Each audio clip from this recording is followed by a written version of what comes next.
probably heard someone described as being a bit Jekyll and Hyde, right?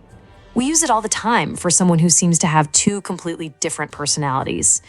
But the story that phrase comes from, well, it's a lot darker, way more twisted, and honestly, more mysterious than you might think. So today, we're going to pull back the curtain and unmask the monster. Yup, that very expression comes straight from one of the most famous, most bone-chilling stories in all of English literature, Robert Louis Stevenson's novella from 1886. So let's dive into the original mystery and see what it really tells us about the beast we all have inside. So the whole story spins around this bizarre, impossible connection. On one hand, you have Dr. Henry Jekyll. He's a pillar of society, a respected doctor, everyone likes him. Then you have this creature, Edward Hyde, a violent criminal who is so repulsive that people literally feel sick just looking at him.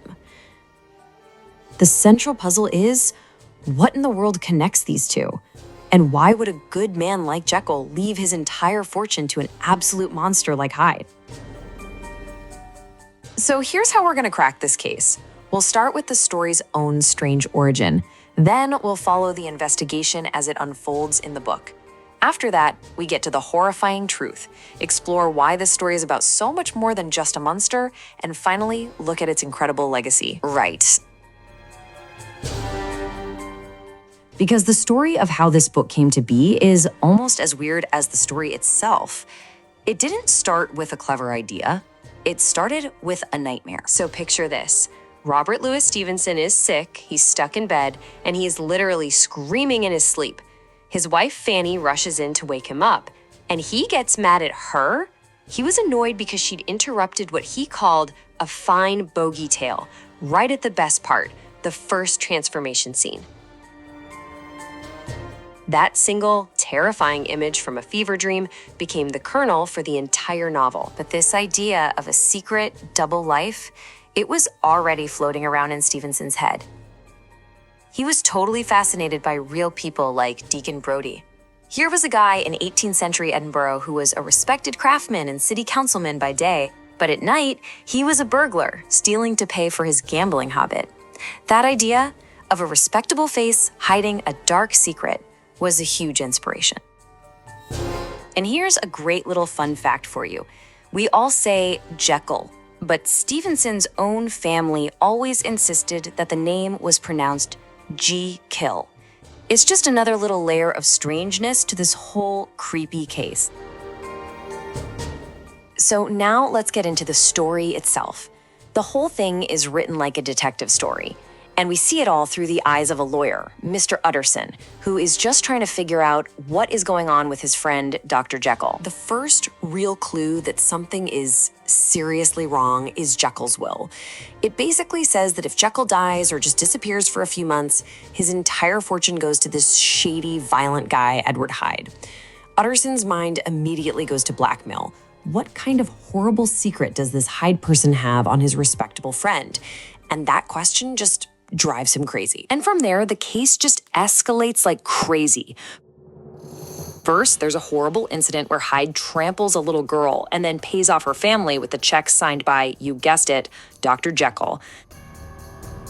Then, a year later, things get way worse.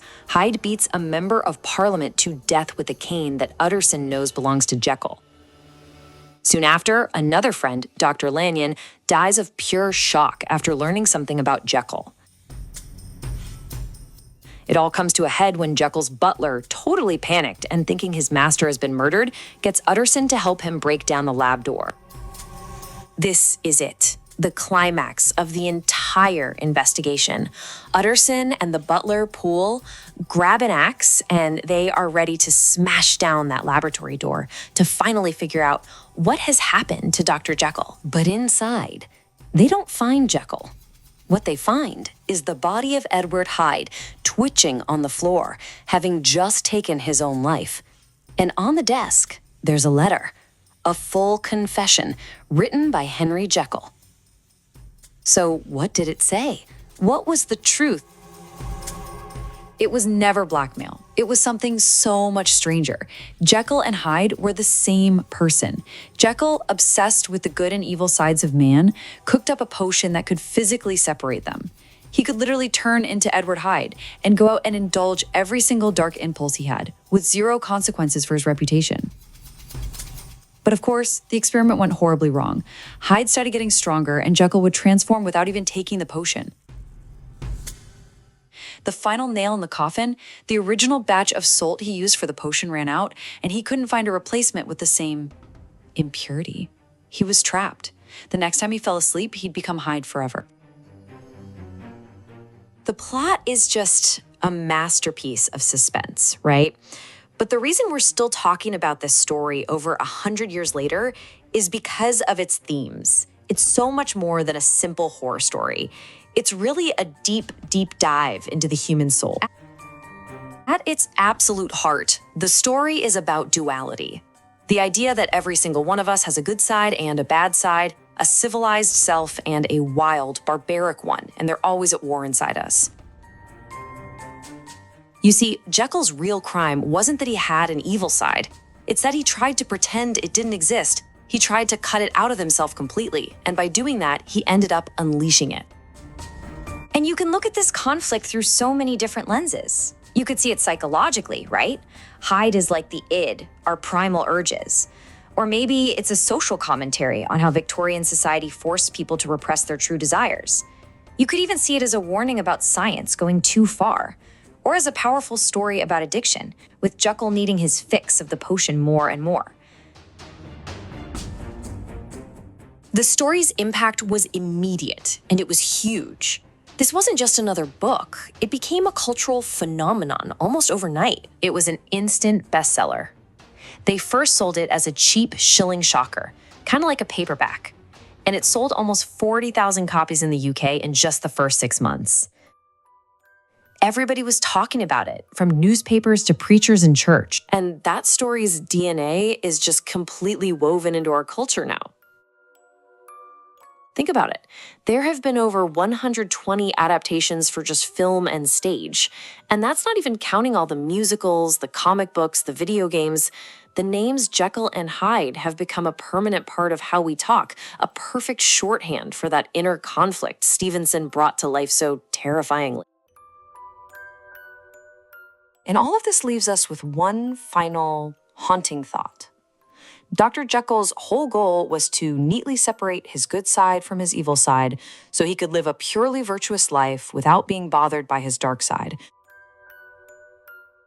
But maybe the real horror of the story isn't the monster that he let out. Maybe the real horror is the terrifying idea that you can't have one without the other. That the good and the evil, the Jekyll and the Hyde, are stuck together inside all of us forever.